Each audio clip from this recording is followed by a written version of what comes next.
Yo, what's up everyone? It's your boy Carl back at it again. The video same grind, you already know. I hope y'all doing well on this Friday afternoon and ready to grind art because like always, I'm ready. So today is pre-animation school training art part 18. So we're moving forward.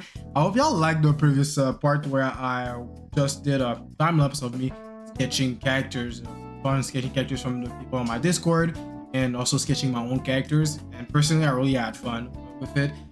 Seeing some improvement in my skills and able to express, able to draw the things the way I want to. To be fair, I had references as well for the poses, so it was easy. It was making things easier. But being able to take a pose and adapt it to the way I want to draw my characters, I think that's already a big plus because most of the time, what happens is that when you use a reference, people tend to stick with the reference and being stuck with the reference. They don't try to change it, you know, because if I had to put on set the reference with what I draw, with what I drew, it wouldn't be exactly the same, but it will be the same.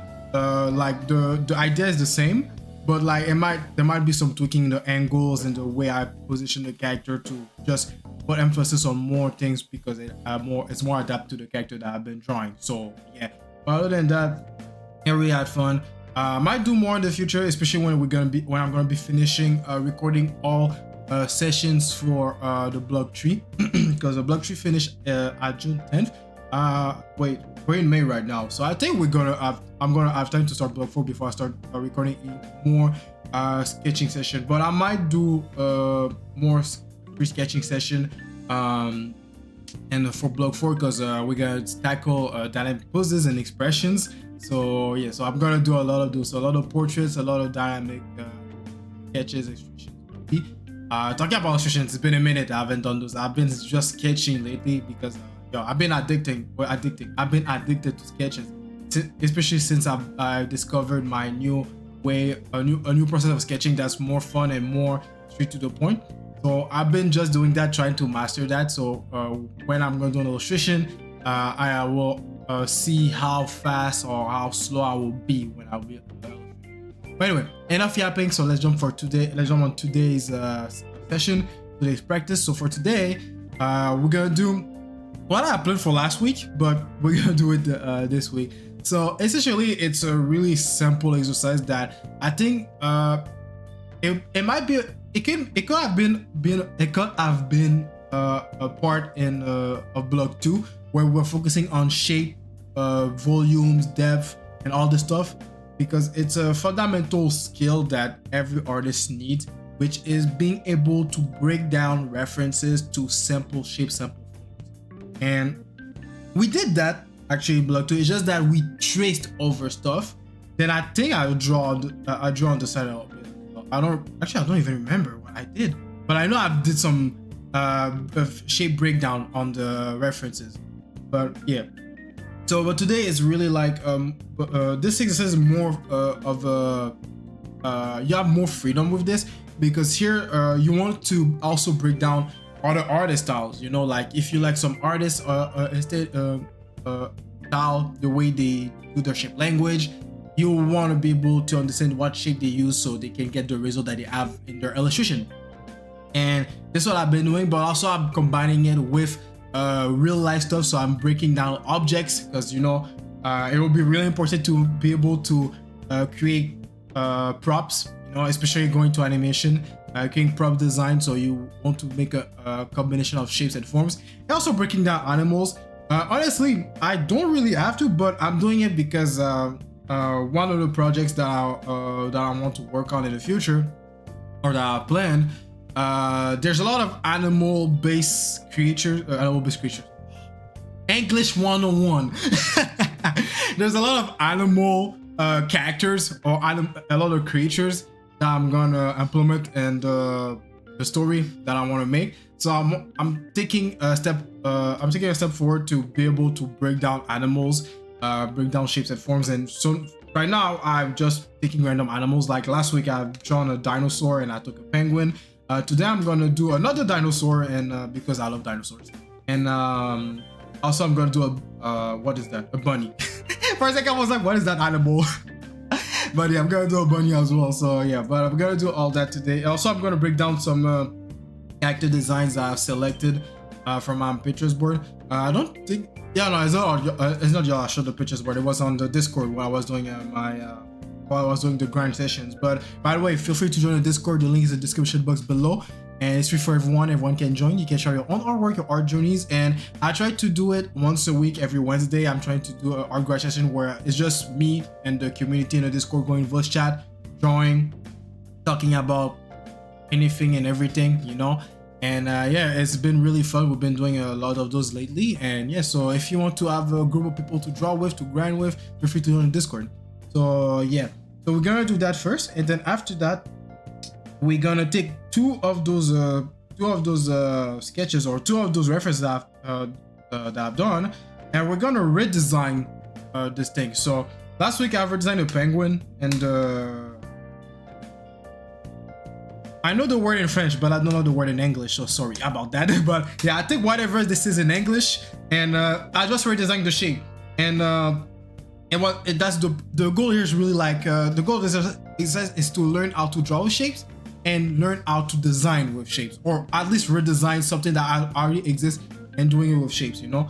And I really like the penguin because the first thing that came out was like, oh, what if the penguin was more of a, you know, proud creature, you know, like, you know, puff his chest up, and I even exaggerated his tail. I'm pretty sure penguin tail doesn't go isn't that long, but yeah, I just wanted to make it looking more strong. And also I had my bias of drawing with angular boxy shapes, so of course I implemented those shapes in this redesign, and the same thing here. But to be fair, for this, it's just because I didn't want just to do like, oh, I'm gonna make one part of the whatever this is bigger and one part of this is smaller. No, I just wanted to just literally redesign it, and this can be something else. Like I'm looking at this right now, and I'm thinking of the if y'all played Kingdom Hearts, I think it's Kingdom Hearts 2 that got this feature, or Kingdom Hearts Dream Drop Distance, I don't remember, but one of the Kingdom Hearts has a feature where you have to build your own ship to go from level to level.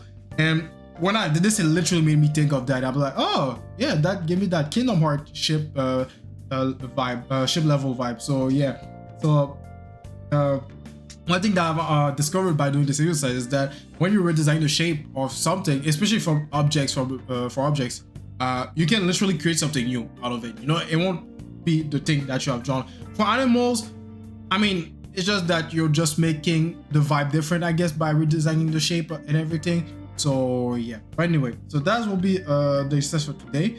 So we're gonna start with the first one, where I'm just gonna break down the references for what they are. And yeah, so I'm gonna start right now. I'm gonna do the first one live with you guys. Then, like I always, after that, we're gonna do a time lapse and so on and so forth. So like I always, take your pen, paper, tablet, whatever you need to draw. Let's grind together. And yeah, so let's get started, shall we? Let me put my timer, because I tend to just jump in and put a timer. Go 30 minutes. I'm not gonna spend 30 minutes doing one thing, of course. But yeah, but I'll take my time to do something proper.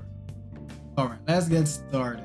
So I'm gonna put the reference for you guys on the edit if I don't forget. I'm not gonna forget, but just in case, I'm saying it out loud, so when I'm gonna edit the video, I'm gonna know I have to put a reference that I'm drawing. So yeah, so for the first reference, I'm gonna draw, his name is Lance from Pokemon Earth Gold. I think it was in the first gen too. Pokemon Earth Gold, Pokemon Fire Red. So I'm just gonna break down the shape language of this character. Almost put my bias of shape language here by doing the sharp here. Also, the goal here is not to be perfect. It's just to learn the shape that the artist, or the shape of the reference that you're, the shape of the reference, you know, just understand that. Of course, try your best to be accurate, close to the reference. This can help you also, especially when you're breaking down character designs from a professional artist. This can help you design your own characters, be like, and put in your bank image, your memory, the shape that the people that your artists use to design the characters, and how they simplified the design elements. Okay. And also lately I've been studying a lot of Nintendo's shape design and just design in generals, and I'm learning and I'm starting to understand how just one or two elements is enough to create a good looking character, you know, especially like characters like Kirby, Mario, and all the the Mushroom Kingdom characters, you know. You look at the design, they're really simple but iconic, and this is what I want to be able to do with my own designs. I've started doing it actually. Like one of the characters that I sketched last week, the cave woman, I've done. This is one of my experimentation that I've done to see if I understand how Nintendo design their characters. And actually, she's a character for one of the projects that I wanna do in the future. Yeah, and I really like the design. So I got ideas to how I can refine it to make it more. But I just need to test it. Okay, right now I'm too focused on it. I'm just gonna start doing it. I almost get the cut in that, because that's one thing too. You want to avoid focusing on it. You want to go straight to the as much as possible. Then adjust it little by little by adding whatever lines that need to represent the character thing that you're drawing. You're not here to draw the whole character. You are here to then how he's built differently. In fact, I liked when people draw spiky hair for the characters, but for some reason I hate drawing them. I guess it's just because I don't know how to make a good variation with, I was about to say the quills, but just the spikes, you know? Because I look at the reference, I'm like, okay, it's easy, but when I'm doing it, I'm like, why it doesn't hit the same? Like I'm doing my variation, all the stuff. But I guess it's because there's a method behind it on the way they do the variation. I need to learn that method. And to be honest, I don't draw a lot of characters with spiky hair. I used to do that when I was younger, or when I just started with my art journey, because you know, Dragon Ball influences and all this stuff on an anime. If heck, my protagonist from Elementasia, the first design ever that I've done for him, he had spiky hair, or at least a part of spiky hair, which was a bit weird. I was trying to make a Gohan looking hair, but just with the part in the front, with the like straight in the front and like two spikes on the side. It was weird, you know. If I still have the design somewhere in my computer, I'll put it in the video, in the editing. But yeah, it was a weird time. But then after that, I redesigned it to make it more simple and more close to what I used to look like when I was in high school. But now I'm redesigning him again because it's like I said, I think I said it in the previous video, not the previous video, but the video before that. Or actually, no, I never talked about it. And I got a lot of conversation with other artists. I think I spoke about it on my video. But anyway, something that I'm redoing right now for Elementasia, the dream project, I'm gonna call it like that, the dream project that I have, I'm redoing it, you know, from scratch, because the story and the story in general it's just a lot of self-insert, a lot of me. What's the word? I don't know how to say it, but it's just a lot of self-insert, and it just derived, it just strayed away from the original idea that I had for Elementasia when I was younger, and now I'm going back to the origin of what I wanted to tell as a story. And I think it just feels better. Like I'm actually feeling like I'm creating something that I actually want. Not that before I didn't want to create it, but it's just that I felt like before my intention with the story was a bit too selfish, a bit too the self-insert part and all this stuff. I didn't like. It's not that I didn't like it. It's just that I was too focused on that. It was just too much me there. So I was like, you know what? Let's go back to the roots of things, and now it feels better. You know, like we did the world building, Well, the world building is pretty much the same. It's just that now I put it more thought into it. And yeah, and also studying fantasy stories. You know, like this is one thing that I'm doing outside of that. I'm consuming content or fantasy in the fantasy genre, which are games, books, movies, all the stuff, and I'm studying them, making analysis of them, so I can understand what makes them a good fantasy story, fantasy movie, fantasy game, whatever, so I can apply it myself in my own way. And doing those things, it really helped me like rethink about the story of Elementals as a whole. It's essentially the story for those who read my webtoon Elementals, the original webtoon on webtoon, yeah, the original webcomic on webtoon, and those who read the version on my website that's no more. I lost what I wanted to say. I forgot what I was saying, but yeah. Anyway, it's really different from what I have now. Like, it's really different, and also it's the story that you have read is just a part of a bigger story. If it makes sense. It's like let's say if I managed to write all the stories, let's say I managed to do all that, or all the stories that were published, you know, you could have read each stories separately, because yes, it impacts what happens in those later in the series, but you can read them as their own stories. That's the type of thing I'm trying to do. For example, like the Xenoblade series, you know, there's Xenoblade 1, 2, 3, and X. You can play Xenoblade 1, 2. You can play Xenoblade 1 without playing 2, or you can play 2 first and play 1 after. It doesn't matter. If you play Xenoblade 3, you will need, if you want to play Xenoblade 3, you want to probably play Xenoblade 1 and 2 to have more context, to get more attached to the characters. But you can't play Xenoblade 3 on its own without playing Xenoblade 1 and 2. It's just that there will be characters that will make their appearance in the game, actually in the DLC, and really later in the game, that, you know, you'll be like, oh yeah, they're cool, but you will want to know more about them, you know. And if you already know them, it will make the impact even, like, it will make the impact even stronger for you when you play. So yeah, that's the type of approach I'm doing here. So I want to make stories that you can read them on their own, and you can start with the one that's real later in the timeline, and then go back for the one that's early in the timeline, and it will be a good thing.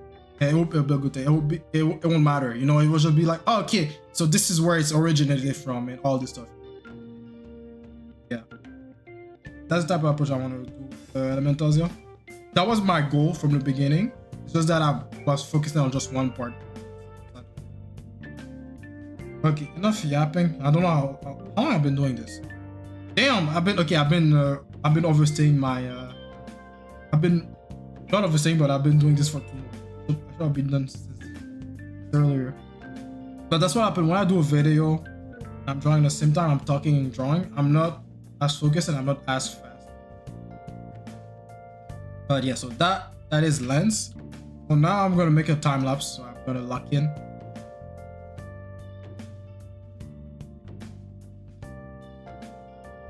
Yeah, I don't care about the details. It's real life just breakdown and the shapes that's going on here.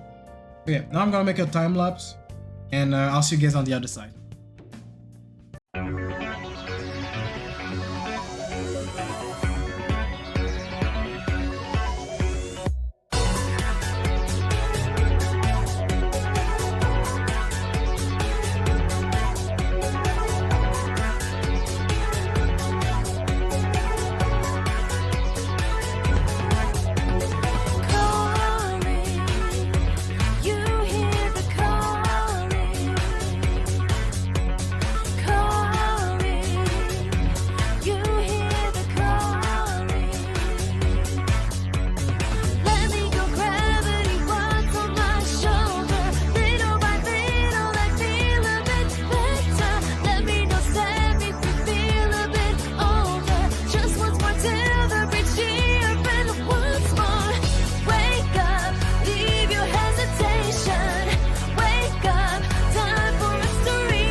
All right, so that's it for the first part of today.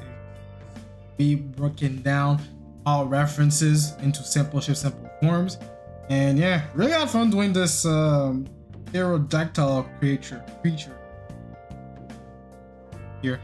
It was kind of weird to look at it, well, because first of all, it's not an actual real picture. I mean, if you can get a real picture for dinosaur, I'll be surprised. But hey, it's just an artwork of an artist, from what I understand, where I found the reference, and I really liked it. And I wanted to break it down to simple forms, and I'm gonna actually redesign the shape of this pterodactyl creature. And I think I'm gonna redesign. That. Fail me again. The teapot, yeah. I'm gonna redesign the teapot here as well. I'm gonna change the shapes for this. That's gonna be what we're gonna do for the second part here. And I think for the second part, I think I'm gonna do it live. Because I'll do it live. Yeah, I'm gonna do a time lapse, because if I'm doing it live and I'm talking at the same time, I'm gonna take an hour to do that. And we ain't got all day for that. So yeah.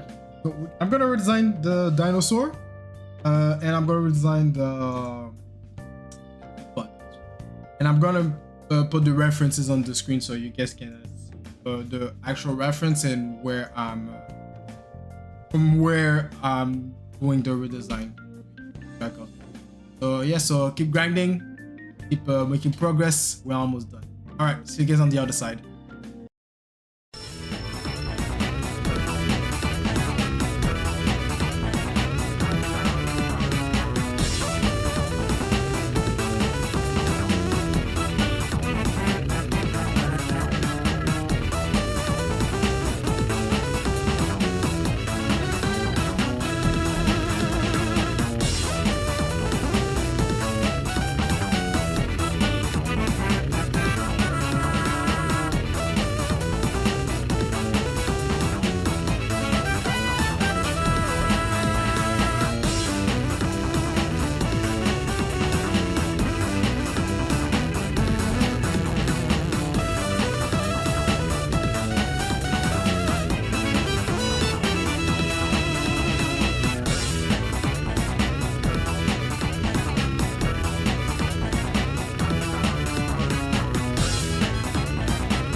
All right, back from the time lapse. I hope y'all had a good time and they enjoyed the process as well.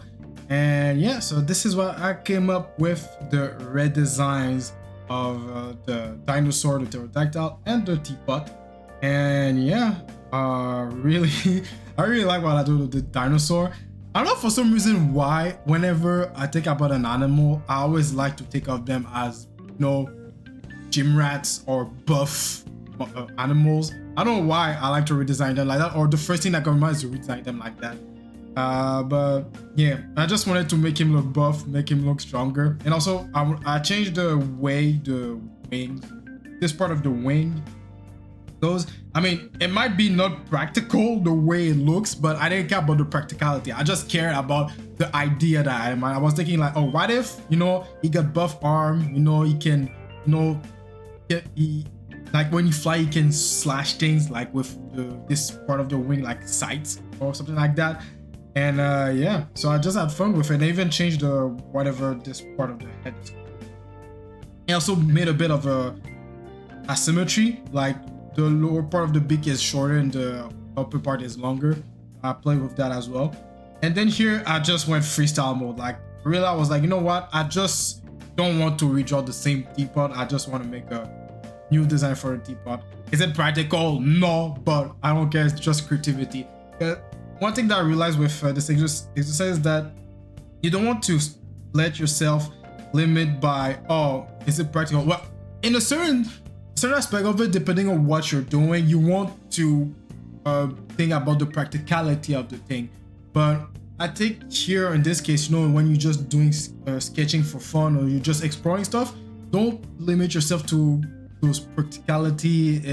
Does it work in reality or stuff like, heck, yo, bro, this part here, it doesn't work. Like this part is touch a table, I don't think it will stand properly, you know. And I'm pretty sure this is an important part of the wing here.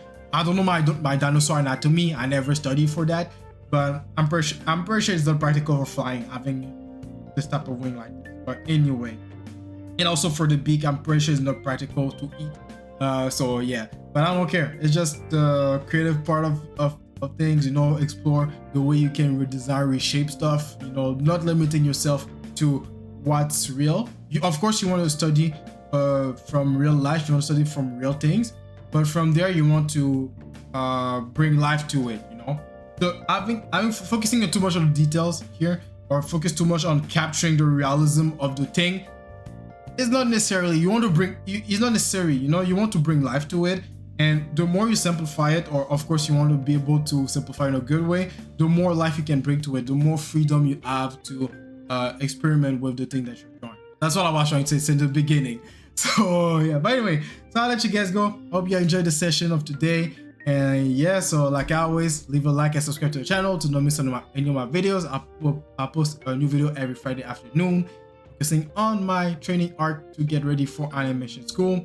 And also, you can join me on my Discord. The link is in the description box below. Feel free to join, share your own artwork, art journey, and art grind, and draw with the other people in the communities. Also, I got my Instagram, Twitter. As you can see, for the past couple of years, I never promoted them. It's because I don't use them anymore, or I don't use them for this year. But it's there if you want to go there. I mean, there's nothing going on here, so but that's why I always promote the Discord. This is why I'm the most active. This is why I post the most. I share all my sketches. I don't really show my studies like that, but I share most of the free sketches that I'm doing. So yeah, you can go there if you want to keep up with my art, grind my art. So yeah, and I'll let you guys go. Like always, keep grinding, take some break, and don't slack. And yeah, I'll see you guys in my next video. All right, peace.